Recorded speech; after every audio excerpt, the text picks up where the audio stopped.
नमस्कार, मैं महेश सियाग स्वागत करता हूं आपका सितारा क्लासेज के यूट्यूब चैनल पे।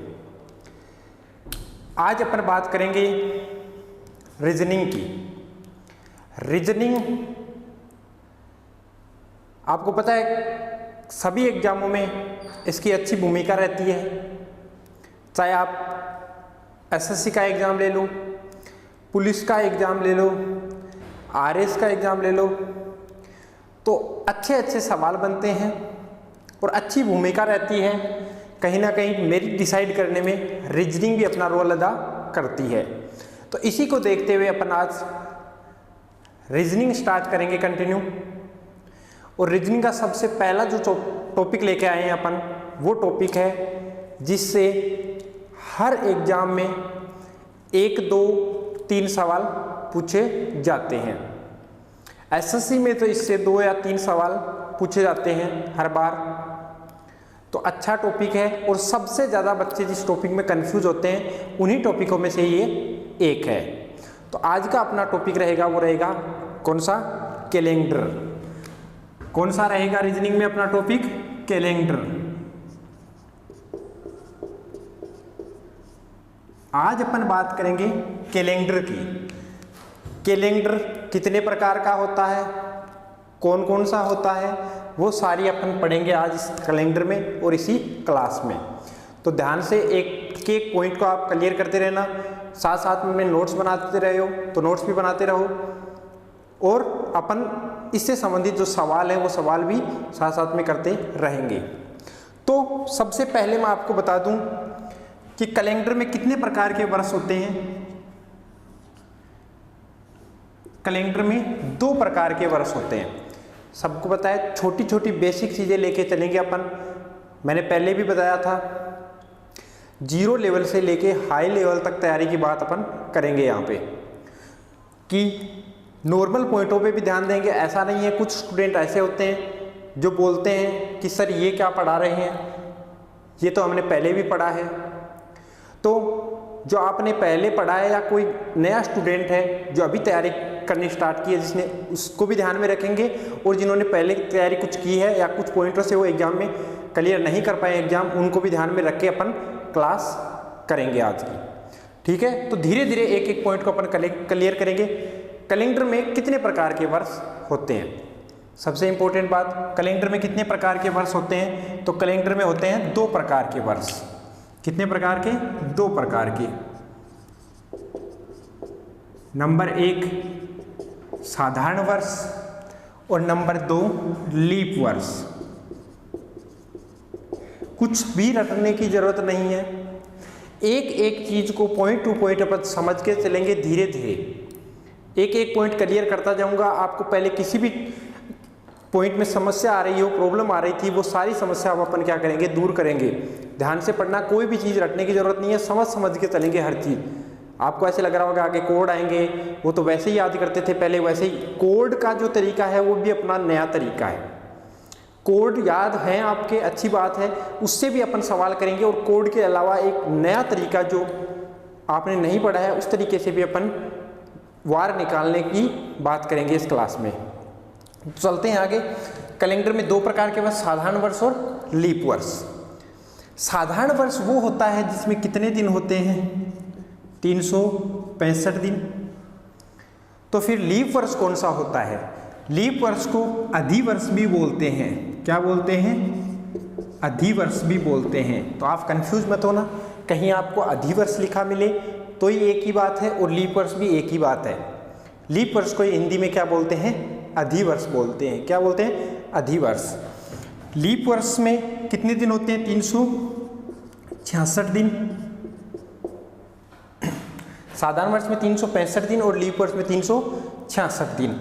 साधारण वर्ष में जो 365 दिन होते हैं उसके अगर अपन सप्ताह बनाएं, साथ साथ में डिवाइड करें तो कितने होंगे? सप्ताह कितने बनेंगे? 52।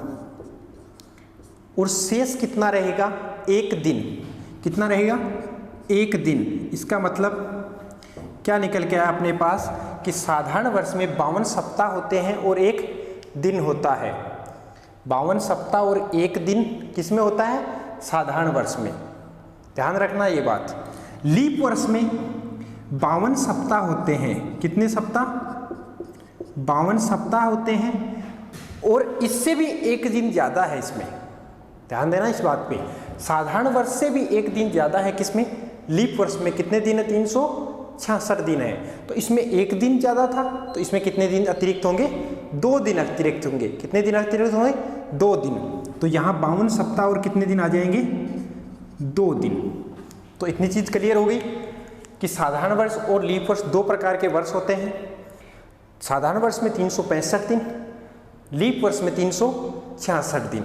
साधारण वर्ष में 52 सप्ताह होते हैं और 1 दिन होता है, और लीप वर्ष में 52 सप्ताह होते हैं और 2 दिन होता है। अब मैं आपको बता दूं, साधारण वर्ष में जो फरवरी होती है वो कितने दिनों की होती है? 28 दिनों की होती है। कितने दिनों की होती है? 28 दिनों की होती है। लेकिन मैं बात करूं किसकी? लीप वर्ष की या अधिवर्ष की, तो इसमें फरवरी कितने दिनों की होती है? तो लीप वर्ष में फरवरी कितने दिनों की होती है? 29 दिनों की। समझ में आई बात?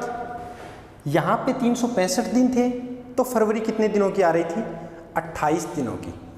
यहाँ पे 366 दिन थे तो फरवरी कितने दिनों की आएगी? 29 दिनों की।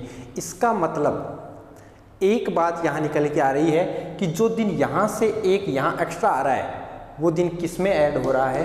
फरवरी में ऐड हो रहा है। किस में? फरवरी में। अब बहुत सारे बंदे दिमाग में ऐसे सोच रहे हैं कि सर आप आगे ये बता रहे हो, ये बताओ कि ये लीप वर्ष और साधारण वर्ष होता क्या है, कहते किसे हैं, इसकी पहचान क्या है, हमें कैसे पता चले कि लीप वर्ष कौन सा है, साधारण वर्ष कौन सा है। समझना मेरी बात ध्यान से। हमें कैसे पता चले कि साधारण वर्ष कौन सा होता है, लीप वर्ष कौन सा होता है, इसको फाइंड आउट करने का तरीका क्या है, कैसे निकालें हम कि साधारण वर्ष ये हो गया और ये लीप वर्ष हो गया। तो बात करते हैं हम इसकी। अपने पास मान लो सवाल है कि 2020 आज का जो है, मैं उसकी बात कर रहा हूँ। अभी जो वर्ष चल रहा है 2020, ये 2020 साधारण वर्ष है या लीप वर्ष है? 2020 साधारण वर्ष है या लीप वर्ष है? मैं बात करता हूँ इसी के साथ साथ ही पीछे वाली साल 2019, ये साधारण वर्ष है या लीप वर्ष है? तो इसका हमें कैसे पता चलेगा? ध्यान देना। पहले तो ये एक दिन एक्स्ट्रा क्यों आया? 65 यहाँ थे, यहाँ 66 क्यों हुए? यहाँ 65 थे साधारण वर्ष में, तो लीप वर्ष में 66 क्यों हुए? तो आपको पता होगा कि पृथ्वी 2 तरह की गति करती है। पृथ्वी 2 तरह की गति करती है। आपने ज्योग्राफी में पढ़ा होगा,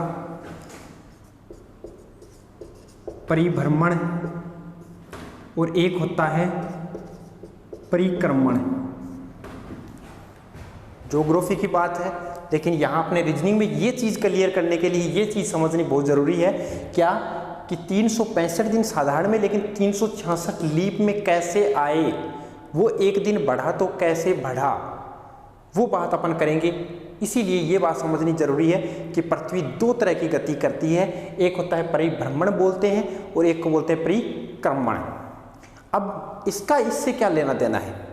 ध्यान से देखना, ध्यान से देखना। थोड़ा सा ज्योग्राफी की तरफ लेके जा रहा हूं मैं। सूर्य के चारों तरफ, सूर्य के चारों तरफ चक्कर लगाती है पृथ्वी। ये हो गया अपना सूर्य, इसके चारों तरफ चक्कर लगा रही है कौन? पृथ्वी। सूर्य के चारों तरफ पृथ्वी चक्कर लगाती है ऐसे, पृथ्वी चक्कर लगाती है।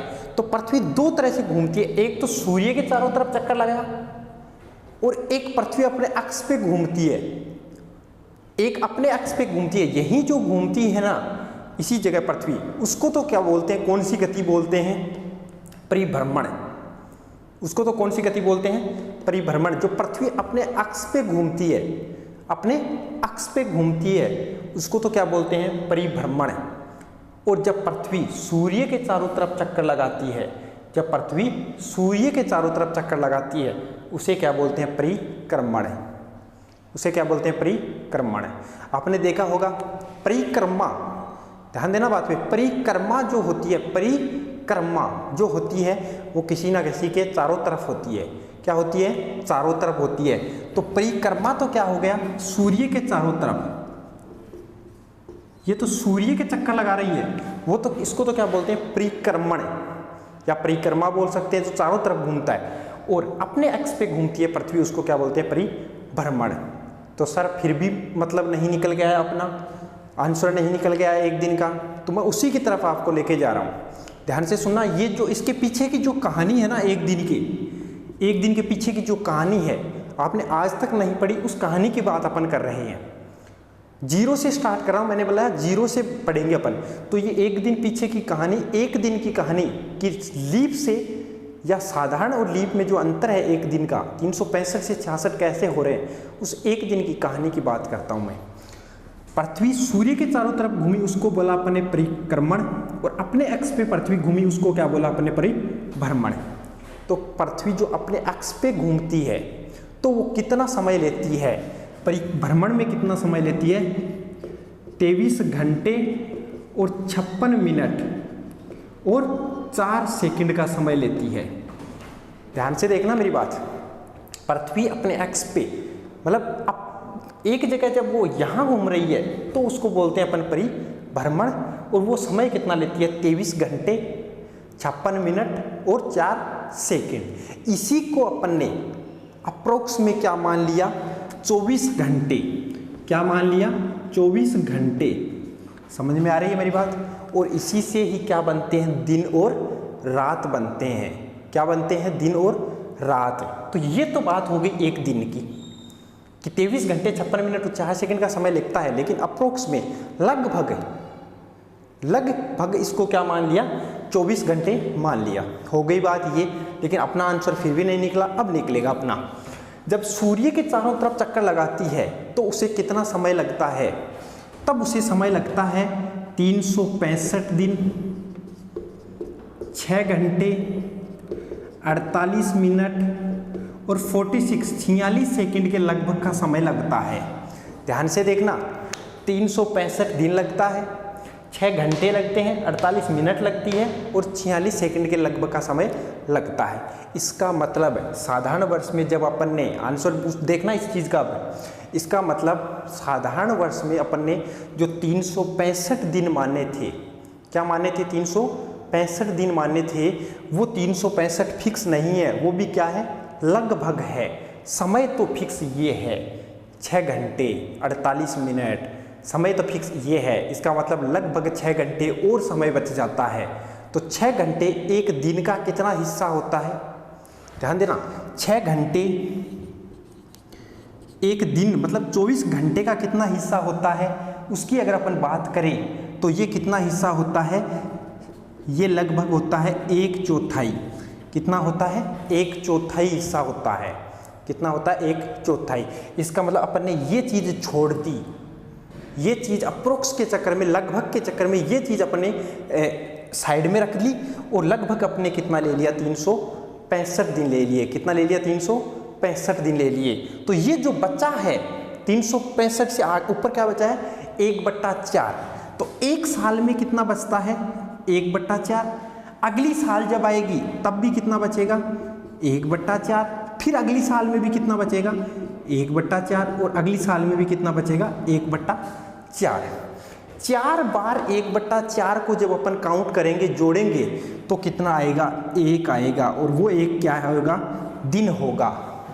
सिंपल भाषा में कहें तो एक बार में अपन ने लगभग 6 घंटे छोड़ दिए। 365 दिन तो अपन ने ले लिए, 6 घंटे छोड़ दिए एक साल में। एक साल में 6 घंटे छोड़े, दूसरी में 6, तीसरी में 6, चौथी में 6। तो इसको 4 बार जब काउंट करेंगे तो कितने घंटे हो जाएंगे? 4 साल में 24 घंटे हो जाएंगे। तो कितना दिन बनता है? 1 दिन बनता है। इसी का मतलब 365 दिन का जो साधारण वर्ष होता है उसमें जो ऊपर के अपन घंटे छोड़ते हैं या 1/4 दिन छोड़ते हैं, उन्हीं को मिला के क्या बनता है? एक दिन और एक्स्ट्रा बनता है। और वो कब जुड़ता है? किसमें? लीप वर्ष में जुड़ता है। तभी तो बोलते हैं कि लीप वर्ष कितने साल में आता है? हर चौथी साल आता है लीप वर्ष। या 4 साल बाद अगर आप कहें तो उसको कैसे बोल सकते हैं अपन कि 2000 अगर 17 में लीप वर्ष साधारण वर्ष है, 2017 में साधारण वर्ष है, तो अब लीप वर्ष कब आएगा, लीप वर्ष कब आएगा, तो 2020 में लीप वर्ष आएगा। 2016 अगर लीप वर्ष है तो कितने साल बाद में, 4 जोड़ेंगे तो 2020, मतलब 3 साल बाद में, और हर चौथी साल 3 साल बाद में हुआ ना, 16 के बाद में 17, 18, 19, और चौथी साल कौन सी है, 20, तो 20 में क्या आया, लीप वर्ष आया। तो 4 बार जब काउंट करेंगे तो एक दिन बनेगा, और वो एक दिन किस में होगा, 366 के रूप में। तब फरवरी कितने दिन की आएगी, 29 दिन की। तो ये तो मैंने बताया इस एक दिन का, ये एक दिन एक्स्ट्रा क्यों हो रहा है, ये एक दिन एक्स्ट्रा क्यों हो रहा है। अब मैं बात करूं कि सर हमें अचानक देखने से, सवाल में देखने से पता कैसे चलेगा कि ये साधारण वर्ष है या लीप वर्ष है। तो अपन उसकी बात कर रहे थे, यहाँ पे 2020 और 19 में कैसे पता चले कौन सा साधारण और कौन सा लीप है। तो जिसके इकाई दहाई बोल सकते हैं अपन, या जिसके लास्ट के 2 डिजिट में 4 का पूरा भाग जा रहा है। आगे बताऊंगा मैं इनको क्यों छोड़ा, क्योंकि ये 2000वीं शताब्दी है, 2000वीं शताब्दी है, इसमें 2000वीं शताब्दी है, लेकिन इसमें वर्ष कितने हैं, 20 हैं। सेम पोजीशन इसमें 2000वीं तो क्या है, शताब्दी है, वर्ष कितने हैं, 19।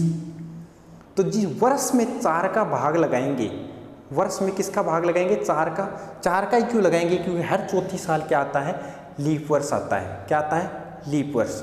तो ये कन्फ्यूजन भी दूर हो गया कि 65 से 66 क्यों जाता है, एक दिन कहाँ से बढ़ता है, 4 का ही भाग क्यों लगाते हैं, सारा चीज़ क्लियर हो रहा है।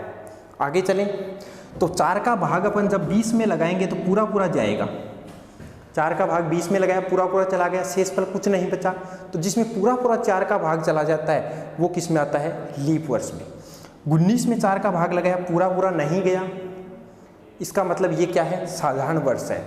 तो साधारण वर्ष, और मैं लीप वर्ष के उदाहरण लिख रहा हूँ। उदाहरण की अपन बात करें तो साधारण वर्ष जैसे 1863, मैंने बताया इसमें भाग लगाएंगे अपन 63 में, 1800वीं शताब्दी है, 1800वीं शताब्दी है। आगे बात करेंगे अपन शताब्दी की भी, और 63 क्या है, वर्ष है। तो 63 में जब अपन भाग लगाएंगे 4 का, तो भाग नहीं जाएगा, पूरा नहीं जाएगा, इसका मतलब ये क्या है, साधारण वर्ष है।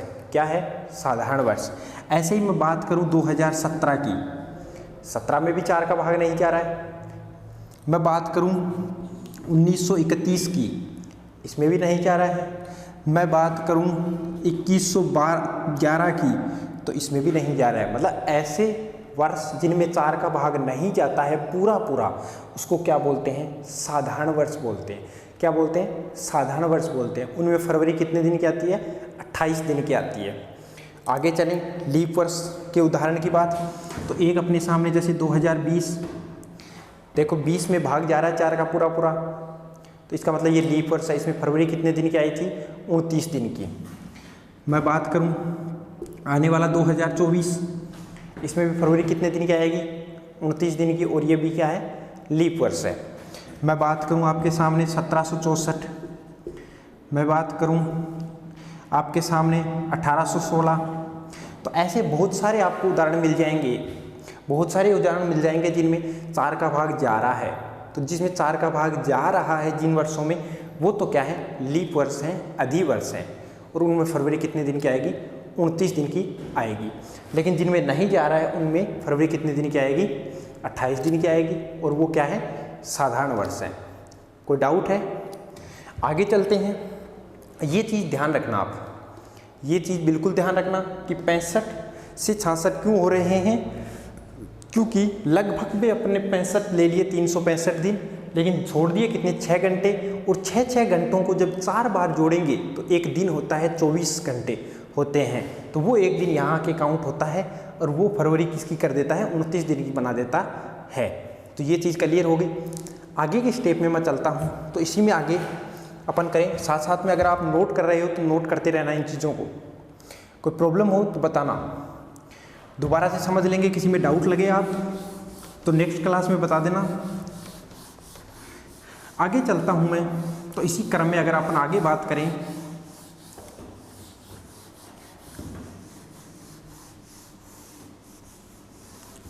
छोटे छोटे पॉइंट को अपन क्लियर करते चलेंगे। एग्जाम में जब आप कई एग्जामों में छोटा सवाल बन के आता है आपके सामने कि निम्न में से कौन सा साधारण वर्ष है, निम्न में से कौन सा लीप वर्ष है, तो उस कंडीशन में जब आपको पता हो कि 4 का भाग जिसमें पूरा पूरा चला जाता है वो लीप वर्ष होता है, और जिसमें 4 का पूरा पूरा भाग नहीं जाता है उसमें क्या होता है, वो साधारण वर्ष होता है। डायरेक्ट कई बार सवाल ये पूछते हैं कि निम्न वर्षों में से किस में फरवरी 29 दिन की आएगी, क्या 29 दिन की आती थी, तो ये सवाल पूछते हैं। तो वही जिसमें लीप वर्ष होगा उसमें 29 की और साधारण होगा उसमें 28 दिन की। अब मैं आपको एक बार फिर से साधारण और लीप में चलता हूँ।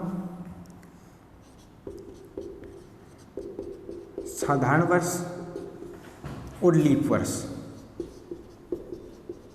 दोनों को एक साथ मिला के पढ़ेंगे तो कुछ कन्फ्यूजन है वो भी दूर होती जाएंगी अपनी।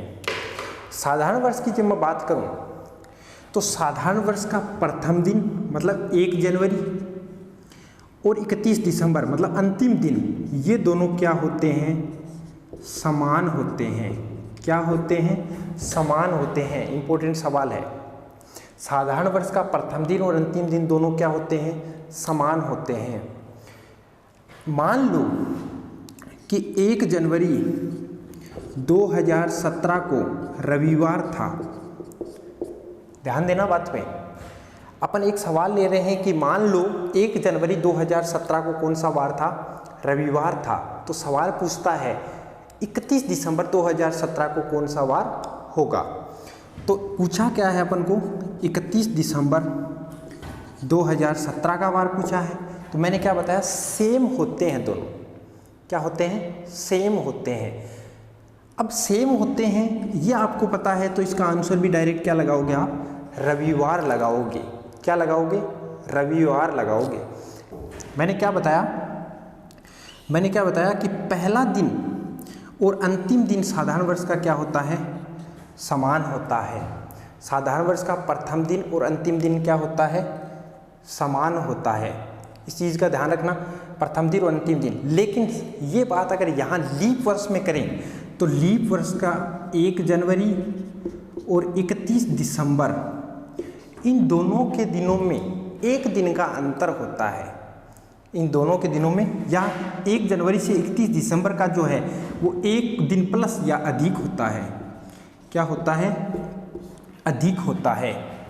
जैसे 1 जनवरी 2016 को अगर गुरुवार है, 1 जनवरी 2016 को गुरुवार है तो पूछता है 31 दिसंबर 2016 को कौन सा वार होगा। तो जो 1 जनवरी 2016 को वार दिया है उससे क्या कर देंगे, 1 प्लस या आगे जाएंगे। तो गुरुवार से 1 आगे गए, क्योंकि इसमें जब साधारण में सेम हो रहे हैं तो इससे तो 1 दिन इसमें एक्स्ट्रा ही होता है। तो जो इसमें करता है उससे 1 प्लस करना है इसमें हमेशा। तो इससे 1 एक्स्ट्रा करेंगे तो गुरुवार में 1 एक्स्ट्रा क्या होता है, शुक्रवार। क्या होता है, शुक्रवार। तो इसका आंसर होगा ये।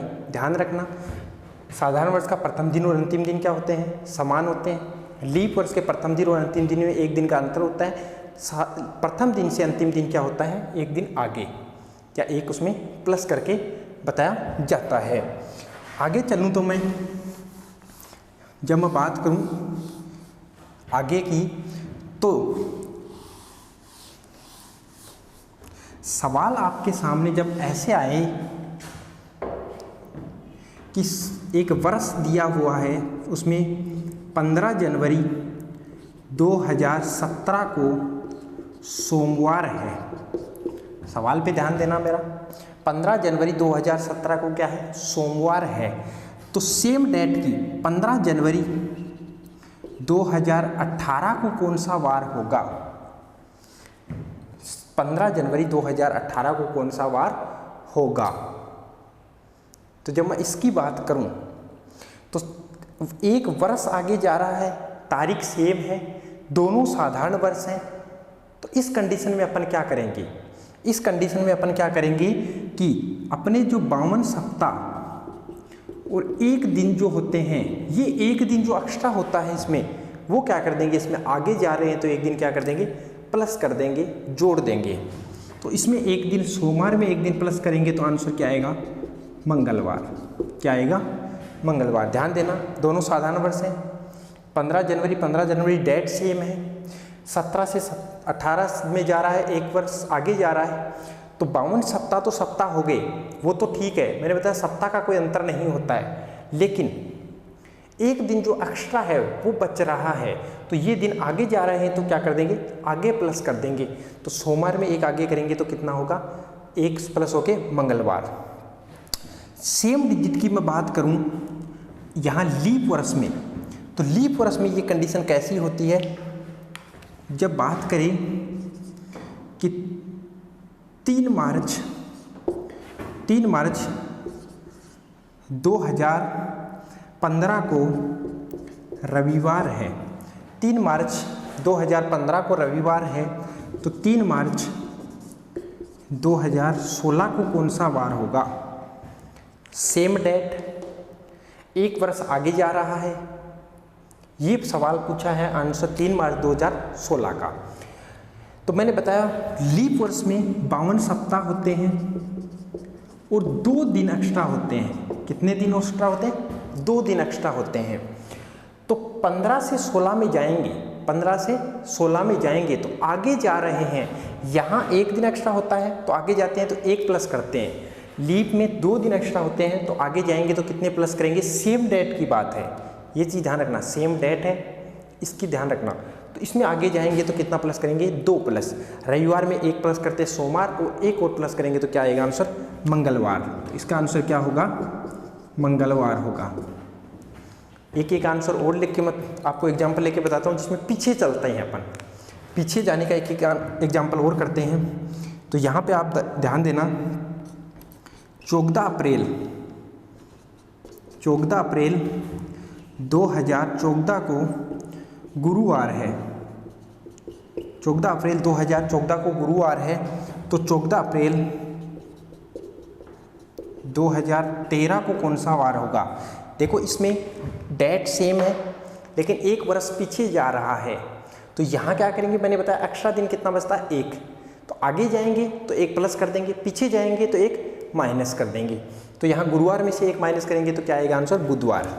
क्या आएगा आपका आंसर, बुधवार।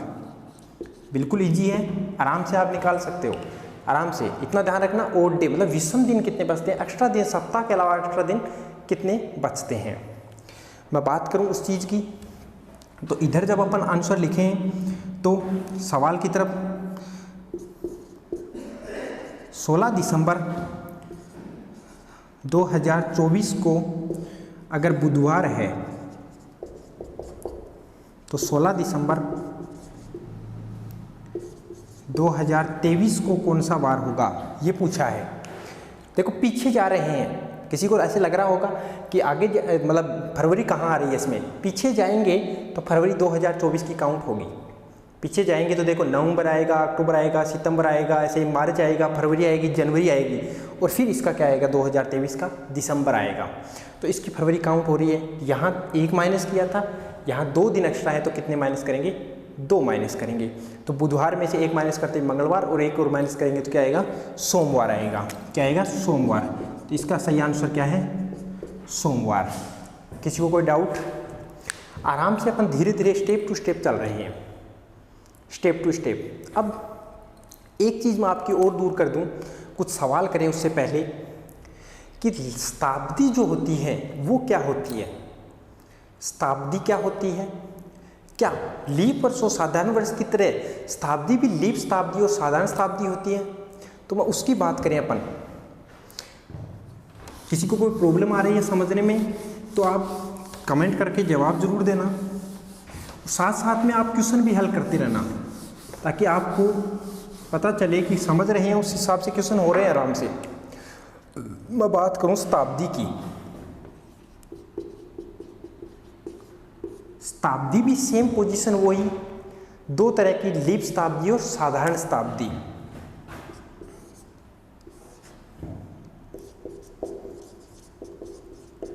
साधारण शताब्दी और लीप शताब्दी, जैसे मैंने क्या बताया था आपको कि अभी चल रहा है 2020, 20 तो इसमें क्या है, वर्ष है। क्या है, वर्ष है। शताब्दी कौन सी है इसमें, 2000वीं। कौन सी है, 2000वीं। अब अपन वर्ष तो लीप और साधारण निकालने के लिए क्या करते थे, 4 का भाग लगाते थे। लेकिन जब शताब्दी को निकालना है कि लीप शताब्दी है या साधारण शताब्दी है, तो अपन भाग किसका लगाएंगे, यहाँ पे 400 का भाग लगाएंगे। किसका लगाएंगे, 400 का। तो आपको पता है 2000 में 400 का भाग पूरा जा रहा है, इसका मतलब 2000 की जो शताब्दी है वो कौन सी शताब्दी है, लीप शताब्दी है। कौन सी है, लीप शताब्दी है। मैं बात करता हूँ आगे इसमें और, तो जैसे 2400, जैसे मान लो 2472 आए, कभी तो ये वर्ष आएंगे आगे। अभी 2020 चल रहा है, आगे 2163 आएंगे, फिर 2472 भी आएंगे कभी। तो 2400वीं शताब्दी हुई इसमें। ध्यान से देखना हर चीज़ को। जैसे 1600, जैसे पीछे आए थे 1664 आए थे, 1674 आए थे, वैसे ही इसमें शताब्दी की कौन सी होगी, 1600वीं। तो इन तीनों में देखो आप 400 का भाग जा रहा है, 400 का भाग जा रहा है, तो ये कौन सी शताब्दी है, लीप शताब्दी है। कौन सी शताब्दी है, लीप। ऐसे ही मैं और बताऊं तो 400वीं, 800वीं, 1200वीं, जिसमें 400 का भाग जा रहा है वो कौन सी शताब्दी है, लीप। इसकी अपन बात करें तो 1700वीं, 2100वीं, 1900वीं। जैसे 1939 होता है, 39 तो इसमें वर्ष है, शताब्दी कौन सी है, 1900वीं शताब्दी है। कौन सी शताब्दी है, 1900वीं। तो 1900वीं 2000वीं लीप में आ चुकी है, तो यहाँ 1800वीं हो जाएगी, 1400वीं हो जाएगी, मतलब बहुत सारी है, 300वीं हो जाएगी, जिसमें 4 का भाग वर्ष में नहीं जाता है, वो तो क्या होता है, साधारण वर्ष। वैसे ही यहाँ 400 का भाग जिस शताब्दी में नहीं जाता है वो कौन सी होती है, लीप शताब्दी होती है। जिसमें 400 का जाता है और जिसमें 400 का नहीं जाता है वो कौन सी होती है, साधारण शताब्दी होती है। ठीक है। अब मैं एक चीज़ और बताऊँ आपको कि विषम दिन निकालने ईजी होगा इस चीज़ से अपना चैप्टर यहाँ से। ये इतनी देर जो अपन पढ़ रहे थे वो सारी बेसिक चीज़ें थी जो आपने पहले भी कहीं ना कहीं पढ़ी थी, लेकिन अब जो पढ़ेंगे चीज़ें उनको ध्यान से पढ़ना, इससे ही अपना चैप्टर क्या होगा, आगे इजी बनता जाएगा। और आप चाहे किसी भी तारीख का वार निकालो, इस चीज़ से क्या निकलेगा, वो ईजिली निकल जाएगा। आपका आंसर जो आप 1-1 मिनट में आंसर करते थे, 2-2 मिनट में करते थे, इससे क्या निकलेगा, वो 10 सेकेंड 15 सेकेंड में आपका आंसर आपके पास होगा। तो चलते हैं। सबसे पहले ओड डे, ओड डे या इसको बोलते हैं हिंदी में विषम दिन बोल सकते हैं आप, एक्स्ट्रा दिन, अतिरिक्त दिन बोल सकते हो, विषम दिन। ये क्या होते हैं, जब 2 दिनों के बीच का जो अंतर होता है, जब 2 दिनों के बीच का जो अंतर होता है उनमें जब 7 का भाग लगाया जाता है तो जो शेषफल बचता है उसे क्या बोलते हैं, विषम दिन बोलते हैं। क्या बोलते हैं, विषम दिन। परिभाषा लिख रहे हैं अपन इसकी, दिनों के अंतर में 7 का भाग देने पर शेषफल बचता है, उसे ही विषम या अतिरिक्त दिन कहते हैं। तो ध्यान देना, दिनों के अंतर में जब 7 का भाग लगाते हैं, दिनों के अंतर में जब 7 का भाग लगाते हैं तो जो शेषफल बचता है, जो शेषफल बचता है उसे ही विषम दिन या अतिरिक्त दिन कहते हैं। बहुत ज़्यादा इम्पोर्टेंट है। कैलेंडर में ये चीज़ आपने अगर पढ़ ली ना, इसका मतलब कैलेंडर आपने 60% पढ़ लिया, 40% वो बचेंगे सवाल जिसमें आप इसका उपयोग करोगे। ये चीज़ समझ में आ गई ना, तो आप इसका मतलब 60% कैलेंडर तैयार कर चुके हो, 40% में जब आप सवाल करेंगे तो और तैयार हो जाएगा। समझ में आ रही है बात। तो ओड डे या विषम दिन या अतिरिक्त दिन या ज़्यादा दिन बोल सकते हो आप इसको, वो कौन से हो गए, दिनों के जो अंतर होता है, दिनों का जो अंतर होता है उनमें जब 7 का भाग लगाएंगे तो जो शेषफल बचेगा, जो शेषफल बचेगा उस शेषफल को क्या कहते हैं, ओड डे, विषम दिन, ज़्यादा दिन या अतिरिक्त दिन कहते हैं। जैसे अब देखना सवाल कैसे आएंगे, इस टाइप के सवालों की मैं बात करूं तो एक सवाल लिखते हैं अपन किसी माह की 4 तारीख, किसी माह की अगर 4 तारीख को कौन सा वार है? रविवार है। किसी माह की 4 तारीख को अगर रविवार है तो उसी माह की 29 तारीख को कौन सा वार होगा? इजी, इस चीज़ से इजी निकलेगा सवाल। किसी माह की 4 तारीख को रविवार है तो उसी माह की 29 तारीख को कौन सा वार होगा? अब ये चीज़ अपने काम में आएगी। अपन ने क्या लिखा था परिभाषा पे ध्यान देना, दिनों के अंतर में 7 का भाग, दिनों का अंतर 29 और 4 का अंतर निकाला अपने, कितना अंतर निकल के आया अपने पास? 25, 25, कितना अंतर निकल के आया? 25। दिनों के अंतर में 7 का भाग, अब इसमें 7 का भाग देंगे, कितना शेष बचता है? 7 3 21, कितना बचा? 4। दिनों के अंतर में 7 का भाग देने पर जो शेषफल बचता है उसे क्या बोलते हैं? विषम दिन या अतिरिक्त दिन बोलते हैं। तो शेषफल कितना बचा? जितनी बार भाग गया, कितनी बार भाग गया? 7 3 21, 3 बार गया। इसको मैंने काउंट नहीं किया क्योंकि 25 दिन का जो अंतर आ रहा है, ध्यान देना इस बात पे। ऐसा क्यों करते हैं? 29 में से 4 निकालेंगे तो कितने बचे? 25। इसका मतलब इन दोनों के बीच में दिन तो कितने हैं? 25 दिन है। कितने दिन है? 25 दिन है। अब 25 दिन के जब अपन सप्ताह बनाएंगे, 7 का भाग क्यों लगाते हैं? क्योंकि एक सप्ताह में कितने दिन होते हैं? 7 दिन। तो 25 के जब सप्ताह बनाएंगे तो कितने सप्ताह बन गए? 3 सप्ताह बन गए। एक्स्ट्रा दिन कितने बचे? 4। कितने बचे? 4। तो इस चीज़ को इजी करने के लिए दिनों के अंतर में किसका भाग लगा दिया? 7 का। 3 बार गया, इस बात को छोड़ दो, इससे हमें कोई लेना देना नहीं है। कि मैंने क्या बताया कि सप्ताह का जो अंतर होता है वो अंतर नहीं माना जाता, क्योंकि 7 दिन बाद में बार क्या होते रहते हैं? रिपीट होते हैं, वापस रिपीट होते हैं। तो इन 3 का हमें कोई मतलब नहीं है। हमें मतलब किससे? जो एक्स्ट्रा बच गया, अतिरिक्त बच गए, कितने दिन? 4 दिन। कितने? 4। तो इन 4 से मतलब है, अब देखो 4 तारीख को रविवार था, आगे पूछा है 25 तारीख, जो 29 तारीख आएंगे, 29 तारीख, वो आगे ही तो आएंगी। तो आगे का पूछा है, इसका मतलब वो 4 दिन आगे ऐड करने हैं। किसमें? रविवार में। किसमें? रविवार में। तो सवाल देखो कितना इजी हो चुका है। रविवार में 4 ऐड करेंगे, सोमवार, मंगलवार, बुधवार और गुरुवार। तो क्या आंसर आएगा इसका? गुरुवार। क्या आएगा? गुरुवार। समझ में आ रही है कुछ चीज़ें? दोबारा समझना। सवाल था किसी माह की 4 तारीख को कौन सा वार है? रविवार है। तो उसी माह की 29 तारीख को कौन सा वार होगा? दोनों का अंतर निकाला। दोनों का क्या निकाला? अंतर। तो कितना आया? 25। कितना आया? 25। 7 का भाग लगाया तो 3 बार पूरा गया। कितनी बार पूरा चला गया भाग? 3 बार। तो जितनी बार पूरा भाग चला गया, इसका मतलब ये तो क्या बने हैं? सप्ताह बने हैं। क्या बने हैं? सप्ताह। तो इस चीज़ को तो क्या कर दिया? इग्नोर कर दिया। इग्नोर कर दिया, ये चीज़ नहीं चाहिए क्योंकि सप्ताह बन चुके हैं, सप्ताह का कोई अंतर माने नहीं होगा। बचा कितना? शेषफल कितना बचा? 4 बचा। कितना बचा? 4।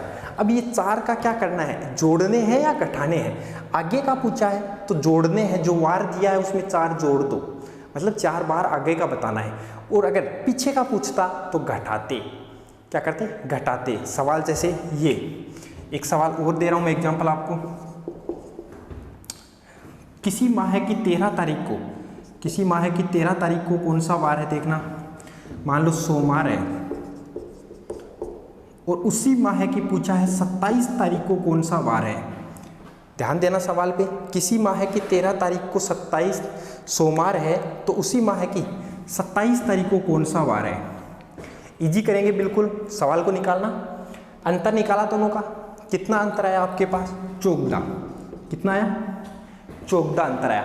14 में 7 का भाग लगाएंगे, 2 सप्ताह बने। हमें जितनी बार पूरा जाता है इस बात से कोई लेना देना नहीं है। शेष कितना बचा है यहाँ पे? 0।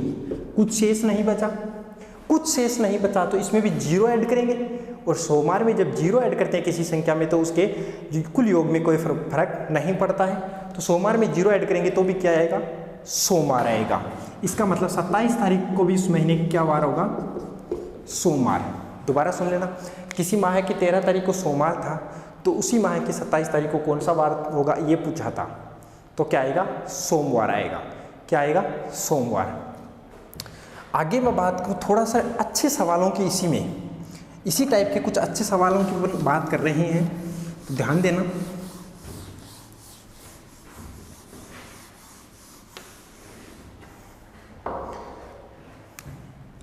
सवाल है किसी वर्ष 27 मार्च को रविवार है तो उसी वर्ष 14 जुलाई को क्या वार होगा, यह आपको पूछा है। ध्यान देना, वहाँ अपन क्या कर रहे थे, पीछे सवालों में नॉर्मल सवाल किए थे अपन ने, एक ही महीने के बार की बात की थी, 2 डेट देखे, लेकिन यहाँ वर्ष तो एक ही है, लेकिन क्या है, महीने की बात अलग अलग की है।